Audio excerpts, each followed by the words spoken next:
Today we're with Sherry Bunting, a Pennsylvania-based freelance journalist whose work appears regularly in Farmshine newspaper. Sherry, welcome and tell us about your latest piece in which you describe your frustration with the dietary guidelines that USDA sets for school nutrition programs. Kind of what prompted that article? Okay, yes. Well, the dietary guidelines issue, the National School Lunch Program in particular, has been something I've been following for 25 years out of my 35-year career as a journalist. I served on the Eastern Lancaster County School Board back in the 90s and early 2000s when my children were in school. I'm now a grandmother.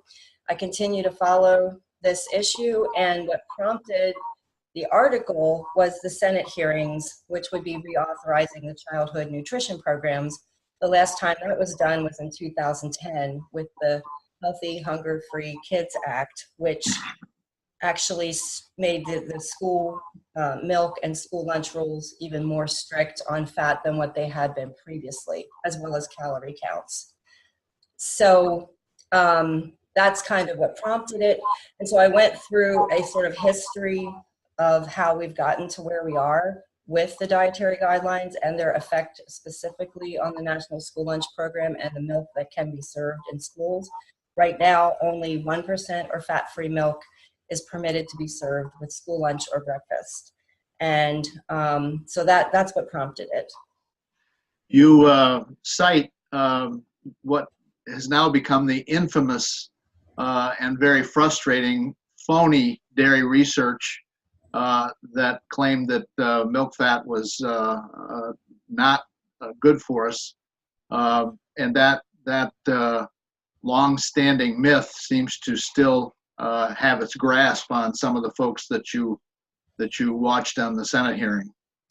Right, and I found it really interesting because Senator Stabenow from Michigan, she made the point that the National School Lunch Program was originally instituted in 1940s due to the military coming to Congress and saying, look, our recruits are malnutritioned and they wanted something done about that. So originally those programs were aimed at making sure kids had whole milk, real butter, real cheese, real beef, real food. And so once the diet heart health hypothesis of Dr. Ansel Keys took hold and became supported by the American Heart Association, it's been a gradual push toward more and more restrictions on all dietary fats, especially animal fats, saturated fats especially. And so, you know, what most people don't realize is there was actually a lot of research at the time of Dr. Ansel Keys that was kind of buried and I will say bullied out of existence until about 20 years later. Unfortunately, this hypothesis had taken hold by that time. So by about the 1980s, when the dietary guidelines were first launched, it was like considered gospel. Interestingly, Senator Stabenow in the Senate hearing said that now they have the military coming to them and saying, our recruits are too obese to serve.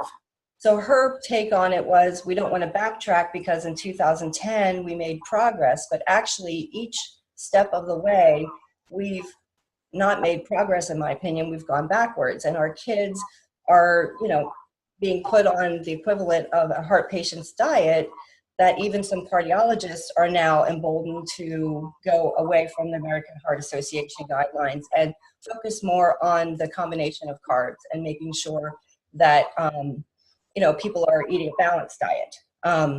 The biggest issue with the fats is they want the kids to be consuming less than 10% of their calories from fat. And when you reduce the calories that they can eat, that becomes very difficult.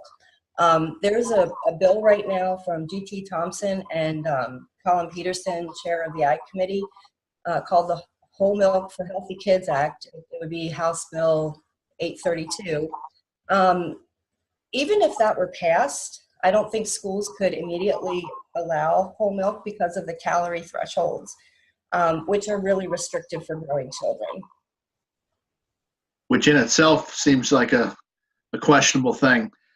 Speaking of whole milk, I think you're probably aware of the recent conference call that Dr. Greg Miller of the National Dairy Council held, in which he talked about some of the research showing not only that whole milk is not harmful.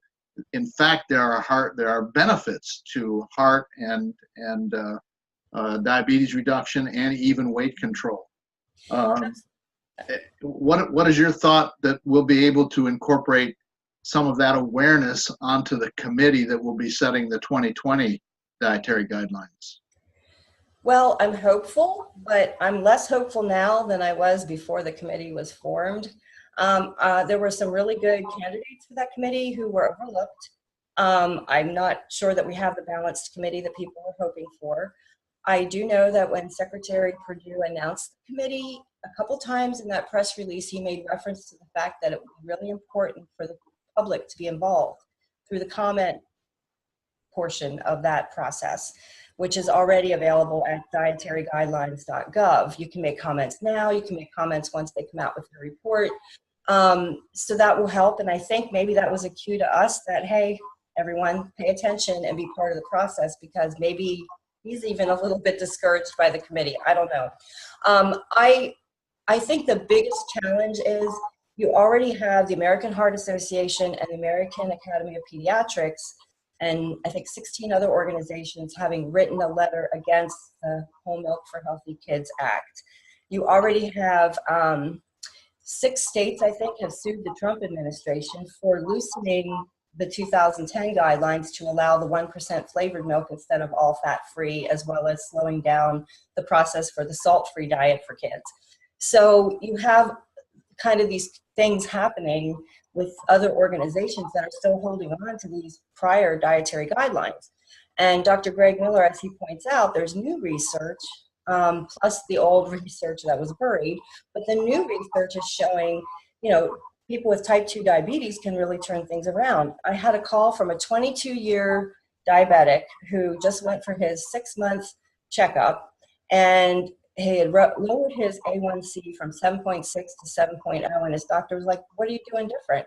And he said, I'm having a glass of whole milk in between my meals, because he's to have a certain amount of carbs between meals.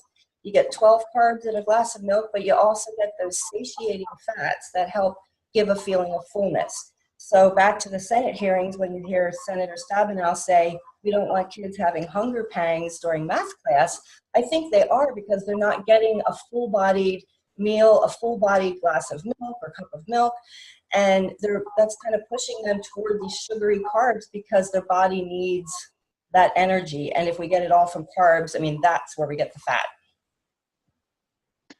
Well, Sherry, we appreciate your story here in Farmshine, and we thank you for continuing to monitor this situation. It sounds like we should take your advice and go to the comment area for the committee about the dietary guidelines and talk about that.